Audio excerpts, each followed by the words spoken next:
दोस्तों नमस्कार। आज वॉइस का एरर पार्ट लेकर आए हैं और ये बिल्कुल किसी न किसी एग्ज़ाम में पूछे हुए हैं और आगे जो एग्ज़ाम में कैसे आ रहे हैं, ये क्वेश्चन ऐसा है कि 2, 3, 4 बार 5-6 साल के अंदर पूछे जा चुके हैं। तो उसका हम लोग देखेंगे वन बाय वन करके, बाय प्रोसेस, बाय रूल कैसे उसको बनाएंगे, क्या एरर आता है और एग्जामिनर कैसे चेक करता है।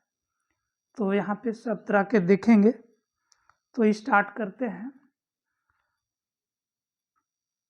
ये हम लोगों ने इसके सारे रूल देख लिए थे। तो ये क्वेश्चन है एक्टिव वॉइस का क्वेश्चन है, both his parents approved his decision. तो इसमें आपको पहले सब्जेक्ट, ऑब्जेक्ट और वर्ब चुनने के लिए आना चाहिए। साथ ही ये इसका टेंस है या मॉडल है, ये आपको आना चाहिए पहचान में। तो जो भी वीडियो देखे हैं उनको निश्चित है कि समझ में आ जाएगा। तो ये जो है बोथ हिज पेरेंट्स, ये हो गया सब्जेक्ट और अप्रूव्ड यानी V2 यहाँ पे है, क्योंकि V3 आपने पहले हैड या हैड लेते हैं। तो सब्जेक्ट प्लस V2 और प्लस ऑब्जेक्ट है। तो ये जो है हिज डिसीजन, ये ऑब्जेक्ट है और ये सब्जेक्ट और ये वर्ब V2 है। अब ये एक्टिव में है तो देखना है कि इसका पैसिव क्या होगा। ये आपके 4 ऑप्शन है। तो देखेंगे हिज डिसीजन, यहाँ तक ठीक है, ये ऑब्जेक्ट से शुरू हो रहा है।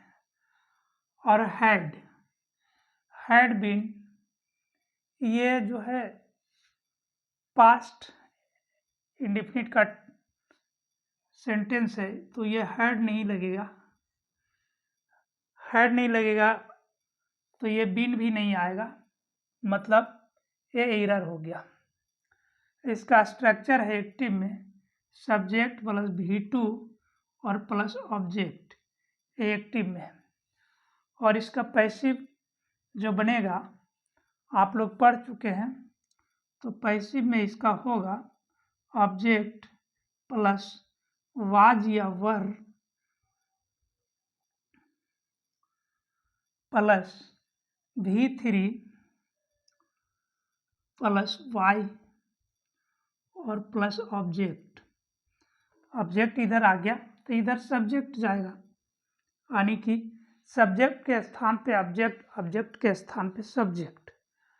तो बस इसको देखिए, हिज पेरेंट्स डिसीजन। देखिए यहाँ तो पहले दो गलत है कि ये सेंटेंस है पास्ट इंडेफिनिट का, तो यहाँ वाज या वर आना चाहिए।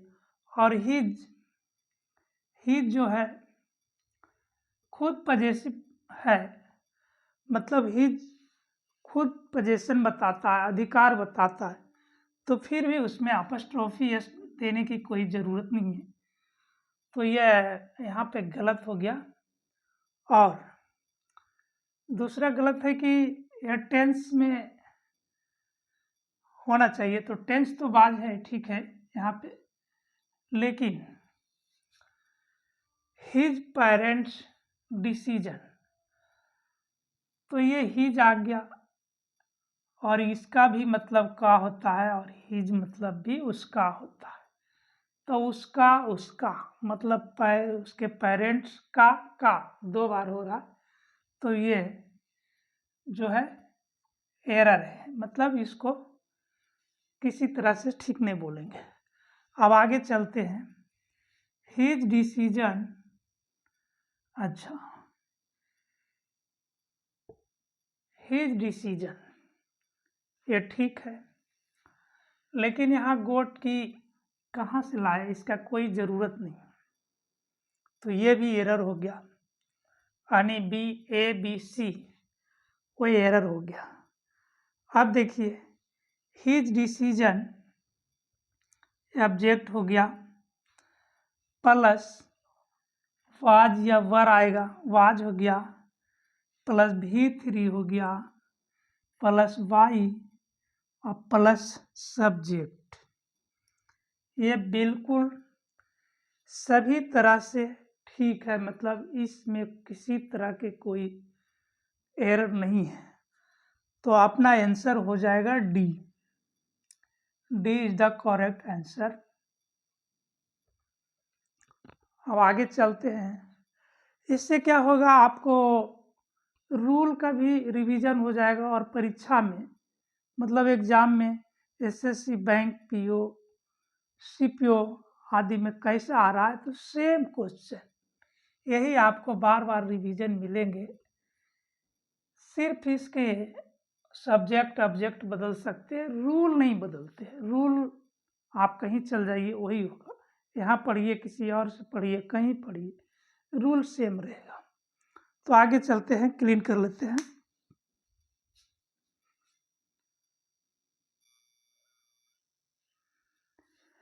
ये तो अगला क्वेश्चन है, you must keep your promises, मतलब आपकी अपने वादा को अवश्य निभाना चाहिए, ये इसका अर्थ हुआ। तो ये एक्टिव में है और इसको पैसिव में बनाना है। तो यहाँ पे देखिए ये मॉडल का है सेंटेंस और इम्परेटिव सेंटेंस में है।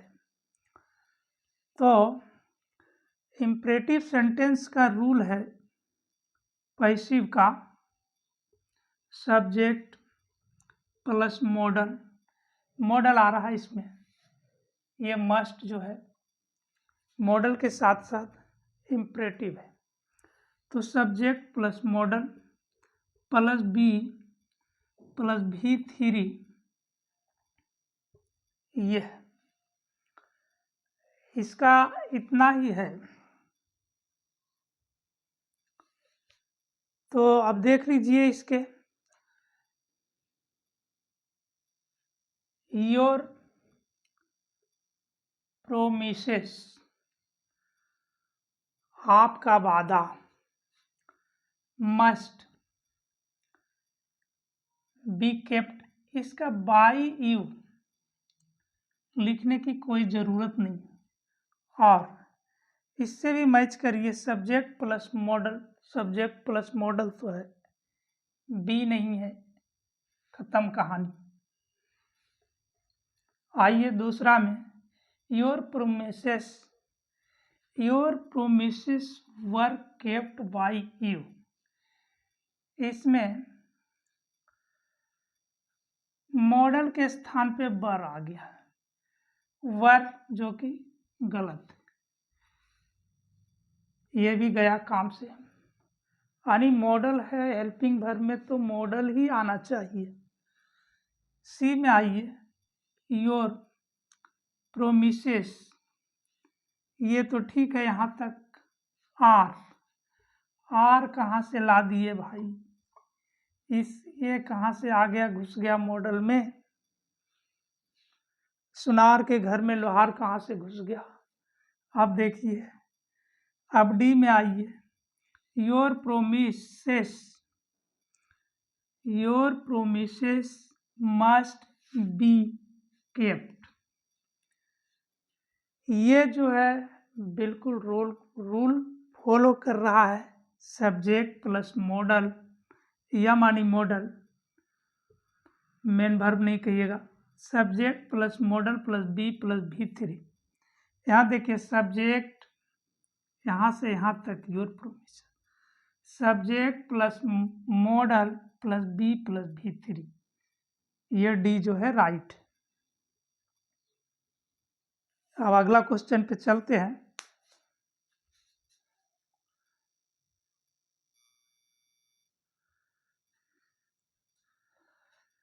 तो यह तीसरा क्वेश्चन है। क्वेश्चन इसलिए लिख लेते हैं हम पहले कि अपना टाइम बच जाए। तो ये देखिए, सीता लर्न्स हर लेसन डेली। सीता अपना पाठ डेली पढ़ती है या सीखती है, मतलब कुल मिला के स्टडी करती है। तो इसका ये एक्टिव में है और इसको पैसिव में बदलना है। ये एग्जाम में पूछा हुआ क्वेश्चन है 2015 का।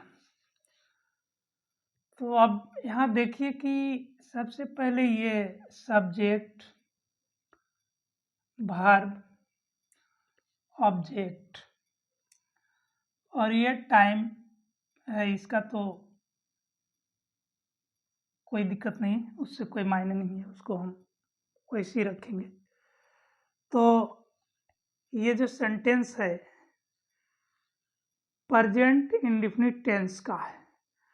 तो प्रेजेंट इंडेफिनिट टेंस का आप लोगों ने देखे थे पैसिव वॉइस का rule, subject plus am is are plus V3 plus Y plus object, यानी कि इसका पीवी देखे थे। पीवी यानी passive voice subject plus am या इज या are plus V3 plus Y plus subject, ये है इसका रूल।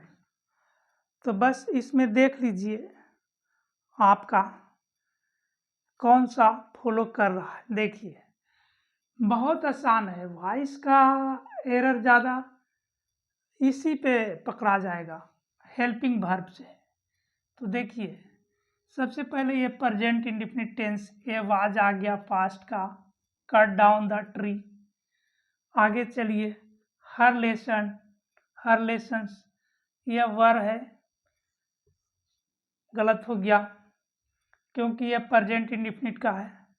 आप देखिए ये her lesson are learn daily by Sita और her lessons is learn daily by Sita. आप देखिए इसमें क्या है कि लेसन्स है, ये प्लूरल है। तो प्लूरल वर्ब हमेशा प्लूरल सब्जेक्ट प्लूरल वर्ब लेता है।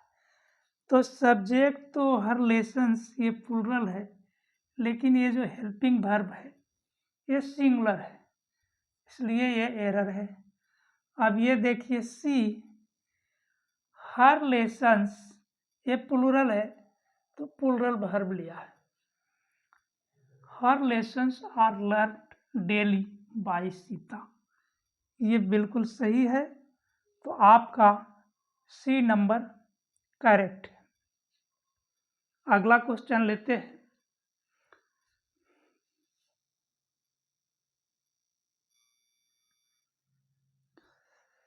ये चौथा नंबर क्वेश्चन है कि प्लीज या काइंडली, ये जो है इम्परेटिव सेंटेंस है। तो ये इम्परेटिव सेंटेंस में प्लीज या काइंडली लगा हो, शुरू में लगा हो या लास्ट में लगा हो, दोनों एक ही बात को डिनोट करता है। तो काइंडली ऑफर योर रिमार्क, कृपया अपना रिमार्क दीजिए, या ऑफर योर रिमार्क प्लीज या काइंडली। काइंडली या प्लीज आगे लगा हो या पीछे लगा हो, सेम चीज है। तो इसका जो रूल है, you are requested, you are requested to, उसके बाद सेम वही चीज रख दीजिए। प्लीज या काइंडली के बदले लगा दीजिए यू आर रिक्वेस्टेड टू, उसके बाद यही उतार दीजिए you are requested, you are requested to उसके बाद यहाँ से उतार दीजिए ऑफर योर रिमार्क्स। तो आप चलिए देखिए, चेक करिए। यू हैव बीन कहाँ से आ गया, इसका रूल ही नहीं है। अगला देखिए, यू वर रिक्वेस्टेड, तो आर रिक्वेस्टेड है रूल में, वर कहाँ से आ गया, ये भी कट, ये भी कट। अब आइए, you are being present continuous tense रहता, प्रेजेंट कंटिन्यूअस टेंस रहता तो आर बीइंग लगता, ये है इम्परेटिव सेंटेंस, तो ये भी काम से गया। अब देखो फॉलो ये कर रहा है, यू आर रिक्वेस्टेड टू, ये इतना जो है आप रख दीजिए। पहले तो इतना आप पैसिव में लगा दीजिए, उसके बाद जो सेंटेंस है उसको एज इट इज रख दीजिए। ऑफर योर रिमार्क्स, इस पूरी सही है, यानी डी नंबर जो है आपका आंसर। अगला क्वेश्चन पे चलते हैं। तो प्रश्न हम इसलिए लिख लेते हैं कि टाइम का बचत हो। इतना यहाँ पे हमारा डिजिटल बोर्ड नहीं है, हाथ से देख रहे हैं कि हाथ से ही लिखते हैं, तो हम लोग का टाइम बच जाए, इसलिए हम प्रश्न लिखते हैं, उसके बाद एक्सप्लेन करते हैं।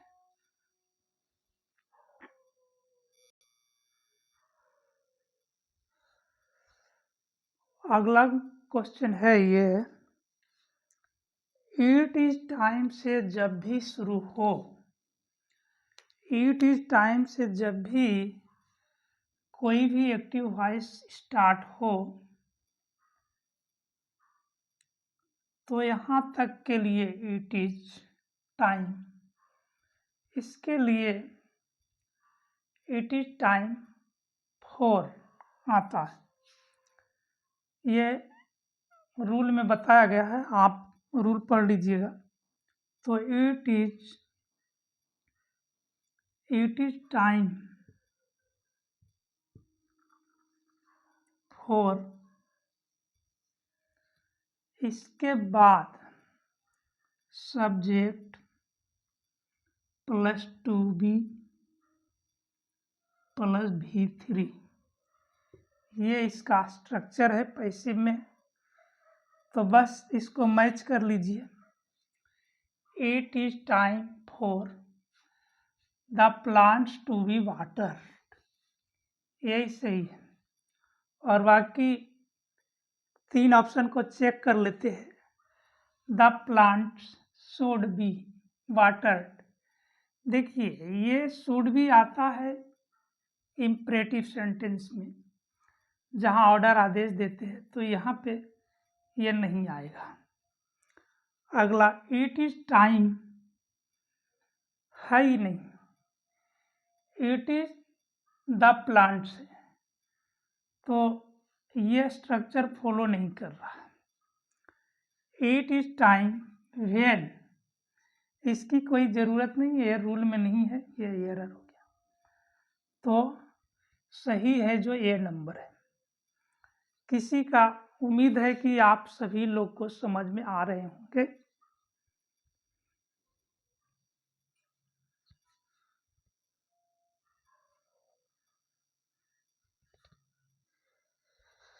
ठीक है, तो आज जो है आपका यहीं तक रहने देते हैं, आगे नेक्स्ट वीडियो में देखेंगे। और समय कम है या कम समय में ज़्यादा काम करना है, तो हो सकता है कल अगला टॉपिक ले या इसी को आगे बढ़ाए। तो आप लोग को वीडियो देखने के लिए बहुत बहुत शुक्रिया। यदि समझ में आया और अच्छा लगे तो आप वीडियो बार बार देखें। धन्यवाद।